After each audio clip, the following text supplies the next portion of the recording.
morning, dear student. Welcome again in the online classes of SP here. In this video for 12th class in physical education subject, today I will teach you physiological factor determining endurance.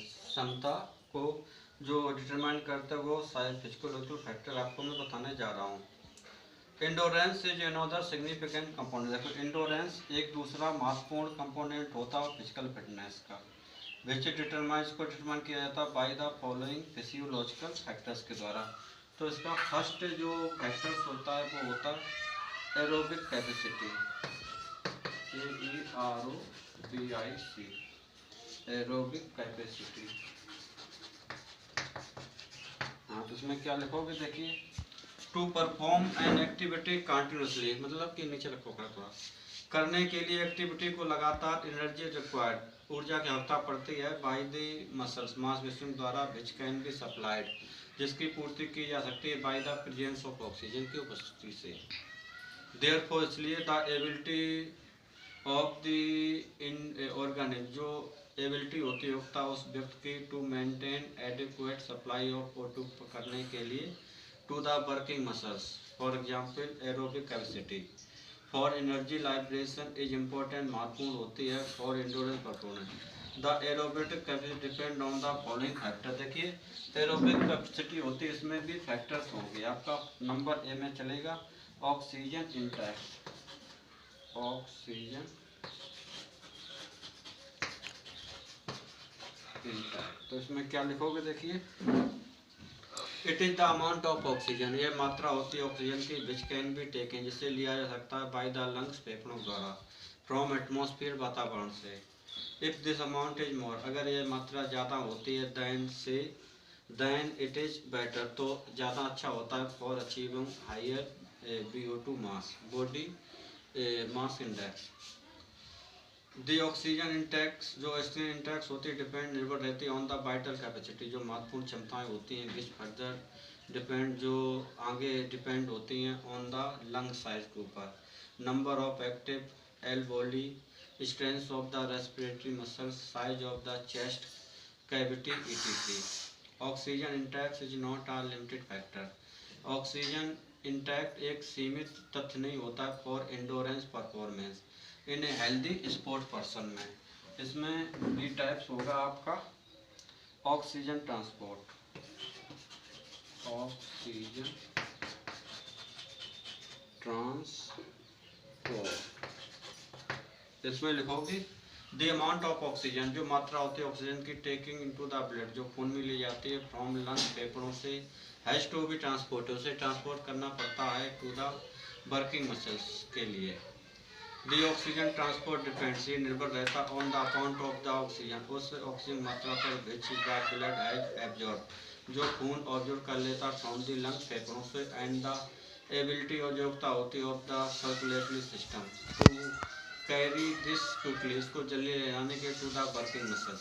The amount of oxygen absorb, जो मात्रा होती है oxygen absorb किया to the blood, खून में, depends on the speed of blood, ये निर्भर रहती है कि क्या स्पीड होती है ब्लड की फ्लो की, थ्रू द लंग, फेफड़ों द्वारा, and on the blood haemoglobin के ऊपर. The concentration of blood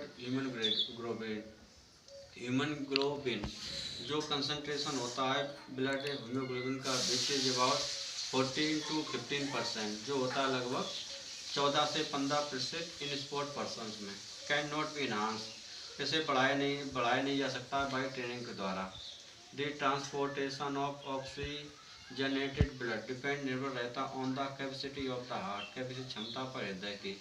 this capacity can be improve, इस क्षमता को सुधार सकता है थ्रू ट्रेनिंग के द्वारा.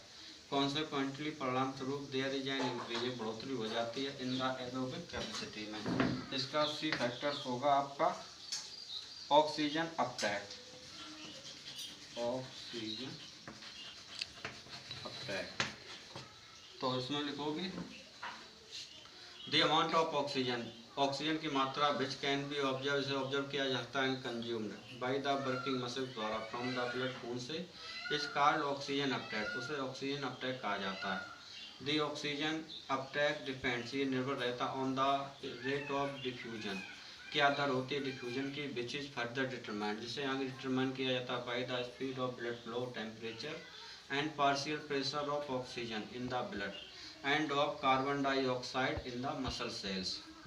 The speed and amount of oxygen consumption, जो स्पीड एंड मात्रा होती है ऑक्सीजन कंजप्शन की, आल्सो डिपेंड, ये भी निर्भर रहती है on the number, size and metabolic capacity of the mitochondria and fortunately these can be improve, और सौभाग्य इसको सुधारा जा सकता है टू अ सर्टेन एक्सटेंट, एक निश्चित सीमा तक थ्रू ट्रेनिंग के द्वारा। इसका डी फैक्टर्स होगा आपका energy reserve, energy reserve, RESERVE।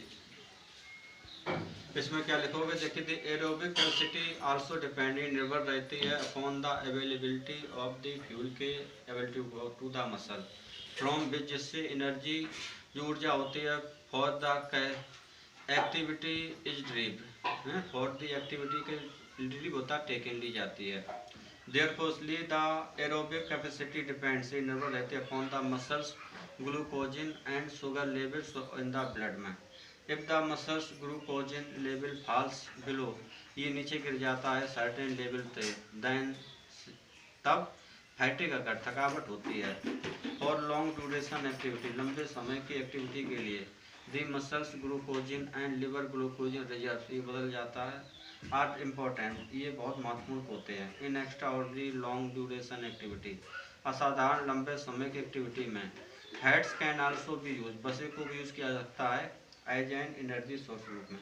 Is exist in such amount, यह पाया जाता है इस प्रकार मात्रा में, that it can not be excluded easily, इसके सरलता से खत्म नहीं किया जाता हैंस, अतः it is not a limiting factor, ये एक सीमित तथ्य नहीं होता फॉर एंड्योरेंस परफॉर्मेंस के लिए। तो dear student, in this video I have taught you physiological factor determine endurance.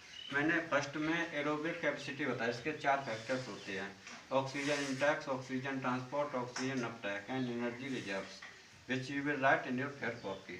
That's all for the video. Thanks.